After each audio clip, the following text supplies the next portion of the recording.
Olá, eu sou Mônica, sou mestranda em Engenharia pela Unesp de Guaratinguetá e vou apresentar o artigo Fabricação por Filamento Fundido, Controle e Otimização de Parâmetros de Impressão 3D. Artigo escrito por mim e pelos meus orientadores, professores Fernando e Eric.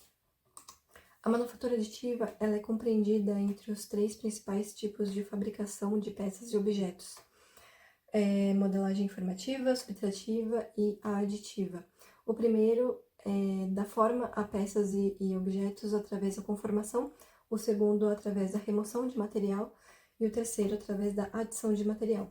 A manufatura aditiva ela foi muito popularizada pela impressão 3D, porém a interação entre as escolhas de parâmetros e a real obtenção de características, principalmente mecânicas e de tempo de processo, né? Elas dependem muito dos parâmetros e elas ainda não são muito entendidas. E um esquema sobre a extrusão de material, né? Pela fabricação por filamento fundido, que é o tipo mais comum de impressoras de bancada, né? Por filamento. Então, a parte de cima seria a representação da seção transversal do nozzle ou bico extrusor, em que o filamento de material geralmente polímero, né, o que foi usado nesse projeto foi um PLA.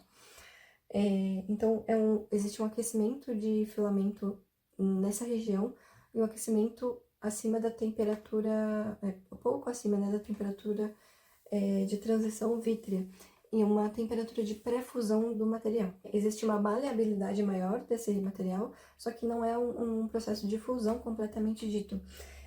Então, ocorre a deposição de um filete após o outro, né? E com o achatamento.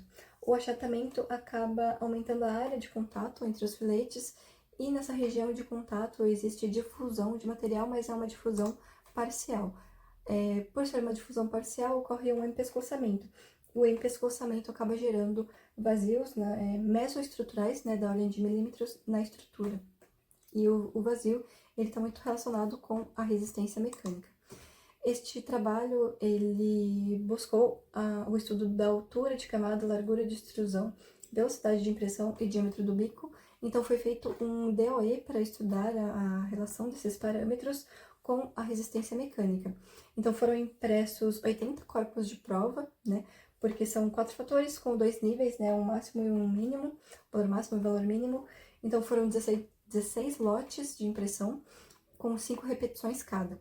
E a impressão foi feita, cada um dos 16 lotes e das repetições através de uma única impressão. O corpo de prova foi a STM D638 tipo 2, que é um corpo de prova achatado. Aqui eu trouxe os resultados de tensão máxima, né, de resistência mecânica, obtendo os valores de 46 a 57 megapascal.